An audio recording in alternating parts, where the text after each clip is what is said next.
Hey peeps, welcome back. We are talking The Real Housewives of Salt Lake City, Season 5, Episode 6. Hey, before we get into the video, please do me the honors of subscribing to my channel, hitting the notification bell so you can always be notified when I post new content, hitting the thumbs up because that does wonders for my channel, and share. Thanks. All right now peeps, if you have not seen it already, go to my community tab. There is the sneak peek of the new season of The Real Housewives of Beverly Hills. I can tell you right now that I think this might be one of the best seasons for The Real Housewives of Beverly Hills. We've got Kyle, who's going through her divorce from Mauricio. We have Dorit, who's going through her divorce from PK. We have Jennifer Tilly, aka the bride of Chucky, who is good friends with Sutton. Kathy Hilton is coming back part-time. And we have a brand new housewife who I hear is super rich. So I am really excited about this upcoming season. Check out the preview if you haven't seen it already. All right, so on to the show. Angie. She is going to bring up being Greek in this Greek Mafia forever. Last season, when Monica and Meredith alluded to her being in the Greek mob, she said, I'm going to use this shit for everything I can. And she is. She set up her 25th anniversary party as a mob-inspired theme. So the episode starts out with Lisa, and, Lisa Barlow is really wrecking my good nerve. I got half a nerve left, and Lisa Barlow is tap dancing all over it. So she's telling Henry, I said, why is Henry in this? Why are you having this conversation with Henry? She's talking to John and Henry, telling them that Angie called her a bad parent, and Angie never said that Lisa was a bad parent. She said that her child and Lisa's child are different. Her baby is active and needing her, and Lisa's son is more quiet and he likes to play video games. She just said there was a difference. So there's a difference in their parenting techniques. All children are different, and you have to, cater to each one's needs. If you were a mom of 6, you would have to cater to all 6 because they're not always going to be the same. She did not say that Lisa was a bad mom. And Lisa is the one who brought children into the mix when she brought up Electra. It was nice to see that she got a chance to speak to Jack, and we find out that they're not exactly sure why Jack was getting sick. However, he's doing better, and they're, narrowing things down with testing. I think that Lisa is amazing for not getting on a plane flying out there. Jack asked her not to.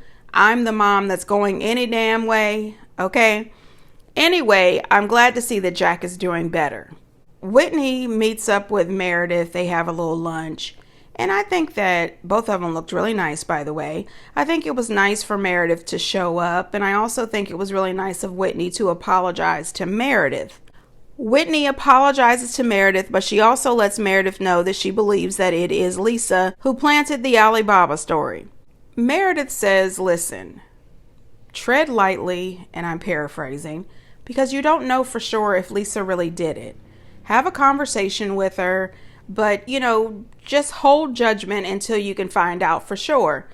Meredith also says that she believes that Whitney was only apologizing to her and telling her about this because she needs a friend. She wants an ally. She needs somebody to help her gang up on Lisa. And I agree with that 1000%. I really hated how they always do dirt to each other.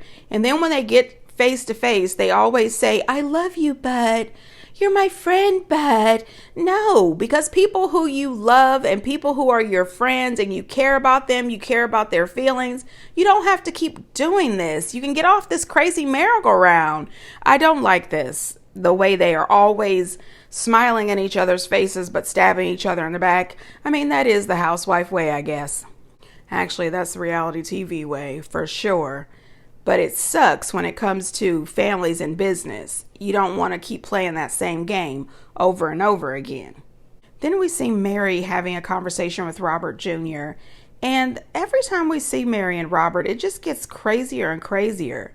He's coming in late. Mary didn't know where he was. He's with his wife, maybe not wife. I don't know. I think she is his wife. So it seems that they're both living there with no money and no jobs, no education, and they're just living off of the back of Mary. And I had a hard time understanding what Robert was even saying. And I thought to myself, is he high? What the hell is going on? Mary keeps saying that she knows he's going through something. She's happy that he's there. And I get that. But I still find this to be quite enabling. If you know that he's going through something, he needs to be in therapy. There needs to be some accountability. There needs to be some structure. He needs to be in therapy. If his wife is going through something, she needs to be in therapy as well. And they both need to either enroll in school and do something productive, or they need jobs. Just hanging around, sleeping and going over to friends' houses, getting high and living off of Mary seems to be not a good idea. It doesn't seem to be helping. Now we see Mary meet up with Bronwyn, which I had just said on my last Real Housewives of Potomac video that Bronwyn and Mary's houses look similar because both of them like all the bright colors and everything. When they were showing Bronwyn and Mary, Bronwyn loves Mary's house. And she says, "You've got a blue kitchen, I've got a blue kitchen." Bronwyn's blue kitchen, I loved it. Anyway, they're real colorful. They really are, but they get along great. They're both into fashion. We find out that both of them have a little trauma in their lives. She explained to Mary the situation with her daughter's grandparents. And, she was pretty still emotional over the fact that her daughter didn't have them in her life. And she didn't have her father either. And Mary says the same thing for Robert Jr. He didn't have grandparents either. Robert Sr.'s parents had passed away because, Robert Sr. is Mary's step-granddaddy.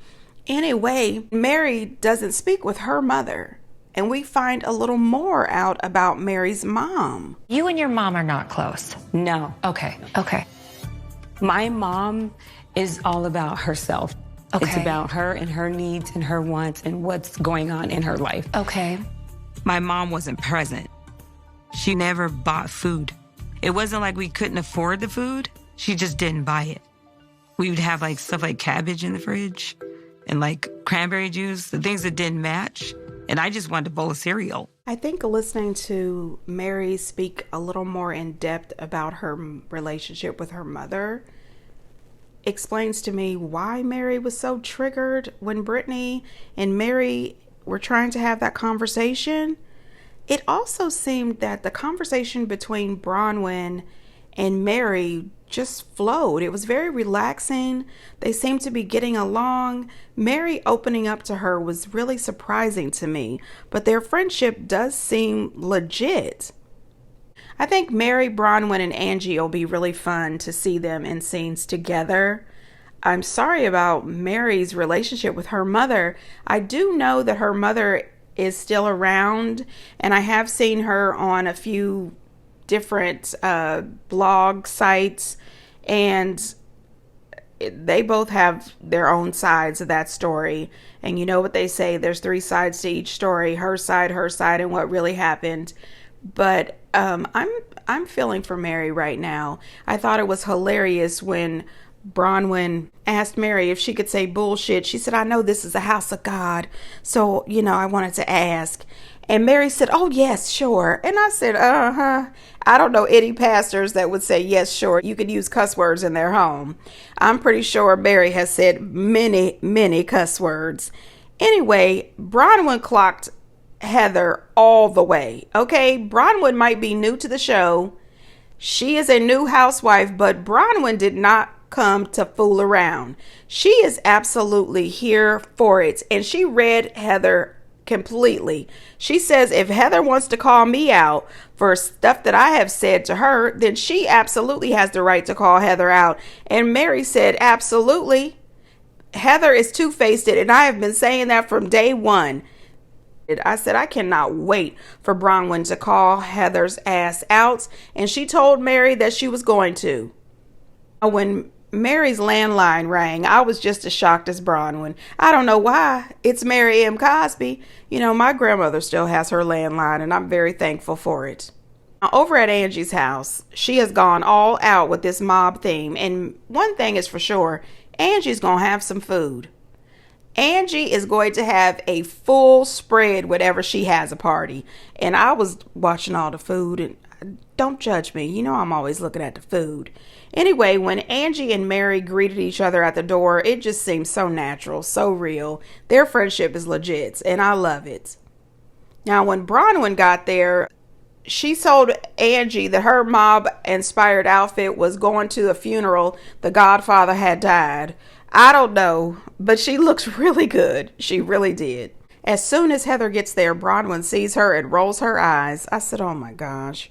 Now Meredith shows up. She is looking gorgeous. However, they show a flashback, and Angie's husband was not really happy about Meredith being invited. And I remember that he cried last season when all of those rumors and everything came about. And it's their 25th anniversary. And I'm sorry, show or not, if my husband is uncomfortable, Meredith's not coming. I'm sorry. She would have definitely got a phone call stating, you didn't receive an invitation, so you can't come. Please don't show up as somebody's plus one. Me and my husband don't want you here. I'm sorry, but she couldn't have been there. As soon as Meredith gets there, she talks to Whitney and tells Whitney that she needs to talk to Lisa about this Alibaba thing. And I said, not now. This is Angie's 25th wedding anniversary. Don't talk about Alibaba right now. This is just not the right time. And I said, why does it seem like every time these girls have a special occasion, especially if it happens to be at Angie's house, there's always some sort of fight and somebody running out? Don't do this. Not at her 25th anniversary. Lisa shows up. She's looking gorgeous as always. Anyway, she's devastated to find out that her and Whitney are both wearing Versace. I'm pretty sure I said that wrong. That lets you know I don't have any. Anyway, Brittany shows up. Dear God. Brittany shows up to the party, and she's got some guy named Aaron. Now, when she first came to the door, I said, Lord, please don't let this be Jared, because I thought we were done with Jared. I knew we wasn't done with Jared, but anyway, I was hoping. Heather, she's like, Aaron? And she runs over to give Aaron a little hug. I said, oh, God, she knows this guy. Next thing you know, we find out her and that guy hooked up. Brittany informs us that she's dating. Whenever her and Jared are on a break, because they've broken up like 18 times in 8 months. Anyway, whenever they're on a break, she uses a dating app. And she says sometimes she goes on 3 dates in the same day. And I said, you know what? This means you've got time. Okay? You've got time to be on someone's couch getting therapy. Okay? You need to figure out who the hell you are and what is going on in your life. I'm serious. You keep hopping from relationship to relationship, from date to date to date. Something needs to be fixed within you. Okay? Figure your shit out. Not only that, you were just crying about your relationship with your children. Figure that out. Spend all that time trying to focus on building your relationship with your children. Cut all this shit out, Brittany. You getting on my nerves. Now I know why you didn't get a snowflake. Damn it, she's pissing me off. Anyway, Mary. Excuse me. Hi, Jared. How are you? No. Aaron. No. This is Aaron. Honey, listen, I loved every second of it. Every second of it. Mary didn't know. How the hell was she supposed to know? This woman has been whining, crying, FaceTiming, texting, calling, and crying some more about Jared. Then she shows up here with Aaron. How the hell were we supposed to know? Oh, then Angie gives her anniversary speech, and she says, we've been together for 25 years, but we've made it through the nastiness and rumors. I said, oh my God. Meredith, she knew exactly where she was going with that.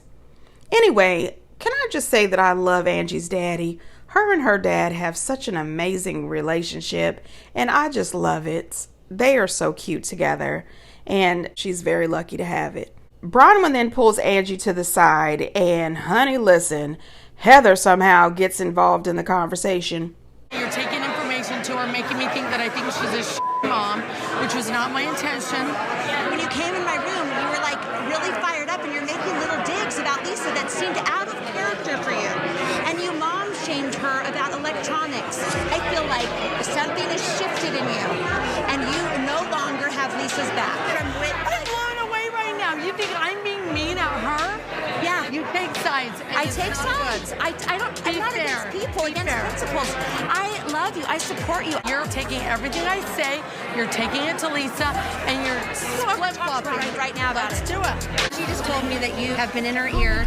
You want to talk to me? So yeah, let's talk Why about are you that. getting in my relationship with Angie? Why are you invested in like anything that's going on with us? It shocked me that you told Lisa something that she was probably just I am venting friends to with you Lisa. about. Like, we are dear friends. And for you to be in her ear about it, like, I just can be Lisa's Was I dear in friend your and ear about Angie's dear friend. You know, if we're dear friends, though, I mean, I question this. If It's we're dear very friends, I busybody need you to be behavior. more fair. Yeah, let her fix it. You're out of line. I'm not out of line. You think you're a head bitch in charge and you can manage everyone's relationships. If you trust her feedback over our history and our friendship, I cannot help you. What are you doing, Heather? She can't take it. Earlier when I said I don't think Brittany should talk to Lisa at this event, and I don't really think that Bronwyn should talk to Heather at this event either. I really didn't think that Bronwyn, Angie, and Heather should have this talk either. I said not at this woman's anniversary party, but they did. Anyway, I agree with Bronwyn and Angie when they say that Heather is really up Lisa's ass. And Bronwyn was right too when she said that if Heather really cared about her, she wouldn't be fueling this fire. And it seemed as if Heather is just trying to get rid of Angie so that she can be Lisa's number one friend or something. And I agree. And I'm happy that Bronwyn is calling Heather out because that's exactly what it looks like. It looks as if she feels that Lisa is closer to Angie and she doesn't want that. She wants to be Lisa's number one. Heather running off the way she did, that just says that you've been busted. You don't want to take accountability for your actions. You've been running around here spreading so many rumors, telling so many secrets. It's not your job to produce. And it seems that that is exactly what she's trying to do. I didn't blame Bronwyn either when she said, I don't like that Heather's been talking behind Angie's back, especially when Heather hung me out to dry for everything that comes out of my mouth. I think that everybody should have to pay for whatever they've said. Bronwyn is absolutely right with that. If you want to call me out, you want to hold my feet to the fire, I'm definitely going to do the same thing to you. Bronwyn told Angie exactly what she heard from Lisa. Heather went back and tried to throw a little razzle-dazzle on the conversation when she relayed Angie's so-called message back to Lisa. When Mary, Heather, and Lisa had their conversation, she's leaving trails of lies. But I think she felt hurt. Everywhere you drop and everywhere you stop, it's a lie. That's extremely hurtful. Okay, well, I'm not saying back it up. then stop doing it. Extremely Then hurtful. stop doing it. You tell me when I've lied. Don't you dare. Don't you dare. So if I tell you the truth, facts of you on you, you say it's a lie. We're not going to speak on the truth right now, okay? Oh, don't push me. I have been a good friend. Don't push me. You're a liar. What in the is going on over there? What a disaster. Whatever I say behind your back, I say it to your face. Name a time that I've been bad to you. Name a time you've been good to me. I was Team Mary again. And also, remember, this all started because Lisa was mad at Angie because Angie told Whitney something that Lisa said. But Lisa is all right with Heather relaying information that Angie said. And it doesn't make sense. You can't have it both ways. You can't be upset because Angie told Whitney something you said, but not be upset that Heather is going around telling everybody what everybody said. When Bronwyn told Heather, you think you're the head bitch in charge and when Bronwyn told Heather, you think you're the head bitch in charge and you can manage everyone's relationships, I was here for it. Heather quickly walked off. Hell no, she ain't in charge of anything. And when she told Mary, don't push me, I thought, push you to what? Push you to go to the corner and cry? Because you are the same woman who let Jen Shaw bust you in the eye and then lied about it. Because you are so afraid. I think you better be afraid of Mary too. Because like she said, you tell a lot of lies and you would hate for her to start telling the truth about you. All of Mary's craziness is already out there in the street. Mary's sitting on that couch trying to have the conversation and explain that argument with those kids. I laughed so hard. I said, Mary, what the hell? And then when Heather said, you think we could hug it out? Mary said, no. Lisa said, maybe a high five. They know who they dealing with when they talking to Mary Cosby. And when freaking Jared Osmond showed up, I said, not Jared Osmond, not the D-list Osmond. What is he doing here? Who invited him? Only to find out that Whitney's messy ass husband Justin steps outside of the party to send a text message to invite Jared. His text message says, hey, we are at Angie's party and Brittany is here. If you're in the area, come by. And this dude shows up.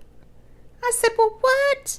First of all, Justin, this is not your party or your house. How are you inviting people? And you clearly didn't ask Angie or tell Angie or even ask Sean. And Whitney had to have known. And if Whitney is supposed to be Brittany's friend, why didn't you give her a heads up? Now, this childish woman is off in the corner, surprised, shocked, covering her face, crying and acting like a toddler because Jared has walked in the room. Now, not 10 minutes earlier, she was all hugged up and kissing Aaron. But now Jared is here and I'm full of tears. The waterworks are going. I said, what the shit? Bronwyn, who doesn't like Brittany, said, you okay? You want a drink? What do you need? I said, look at Bronwyn, being all nice. Brittany is still crying uncontrollably. Bronwyn says, you don't want a hug from me, do you? And Brittany says, yeah, I do. Bronwyn said, oh, God, okay. And she gives her a hug. I said, oh, shit. What? Damn it, Bronwyn. Bronwyn is a keeper. She said, you don't want a hug from me, do you? I really like her. I like this girl. Then she ends up going outside to have a conversation with Jared. And listen, he's not interested. He's not. To me, he just showed up there to put a little wrinkle in your date plans and to get on TV because, you know, he's a D-list Osmond. He just came there to gaslight her and she fell right into it. There is no way in hell that I'm going to be a woman of 50 on TV crying over this dude. No, ma'am. I'm sick of her. She can just leave the show. Now all of a sudden Whitney decides she wants to have the conversation with Lisa about the blog site. Give me a name. Give me a name. I'm calling Sean. I'm livid. How do you think I feel? I don't know how you feel because you're making it up. Potentially one of my friends. You're making it up. Hold on. My business. Hold on. Give me names right now. We're going to investigate every one of them. Oh, no. Hey, Sean, I need an investigation opened. I'm being accused of doing something I did not do. I'm going to send you information, and I want to go the distance on it. The distance. She's calling. Who's she calling? I think she's calling the guy he's the security guy. Yeah. Whitney's accusing me of doing something I did not do, so I want you to get the police involved because it's my character. I want you to get the police involved and go the distance on this. Get the LA police involved, everything, and Salt Lake police. And you owe me a big apology. And I'm going to send you a bill. Justin, how do you do this? You have to deal with the lies and sift through the I would never, ever. She is a liar. Don't call my wife a liar. She's a liar, She's Justin. not a He's liar. a liar. She's not a liar. She's a liar. Stop. Get him the away from me. Don't say the word to my wife. Yeah, I'm gonna pound his ass. You will have the police involved. Stop. I don't know if Lisa is lying or not. Her behavior leans towards Lisa is lying. Lisa is always looking for a moment. She is very dramatic. She is very theatrical. She is on the phone calling a security guy, clearly after hours. Whitney says Lisa can yell and scream all she wants. It just shows me that she's caught. Listen, I don't know if she's caught or not. If I was Whitney, 1, I wouldn't have brought it up there. 2, I would have sat down with her face to face, just one-on-one, told her what I knew or what I thought I knew, what I heard. And then if she asked me for details or to prove it, I would. Why not? Let's do a check. Let's find out for sure. I wouldn't have sat there and gone through this theatrics with her. This is just crazy to me. Everybody at the party is sitting looking around wondering what the hell is going on. You know, her and Lisa aren't getting along that great anyway. I would have put her out. You are not going to be screaming and yelling and spiraling out of control in my damn house. Could everybody just be quiet? The way Heather tried to gaslight Angie with that stupid comment about you're going to believe her over me. Well, I can't do anything for you, or I can't help you, and throwing her hand up. I would have helped her find her way to the exit. You're not going to try to talk shit to me in my house. Now, where Lisa goes wrong for me is running up on Justin, calling his wife a liar. First of all, no ma'am. This is between you and his wife. This has nothing to do with Justin. You should absolutely not walk up on this woman's husband to try to tell him that she's a liar. That is not a good idea. Now you have your husband and her husband going at each other. They were perfectly fine with each other before you involved yourself. I don't think that was appropriate. And that whole, I'm opening an investigation and I'm going the distance. We don't give a shit. Go ahead and open that investigation. You could have done that not at Angie's party.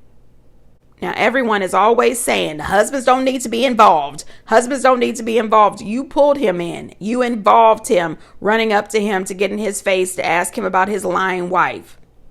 I don't know, you guys. Get down in the comments. Let me know, what do you think? What did you think about Lisa talking to Henry about Angie's comments? What did you think about Lisa running up on Justin, calling a security person? And what did you think about Heather? Heather this season is really working my nerves. Heather can go, Meredith can go, and Brittany can definitely go. The rest of the girls seem to be putting in work this season, and I'm here for it. The Real Housewives of Salt Lake City is really doing good this season. We are 6 episodes in, and every episode has been good. I'm surprised. Get down in the comments and let me know what you think. And until next time, bye.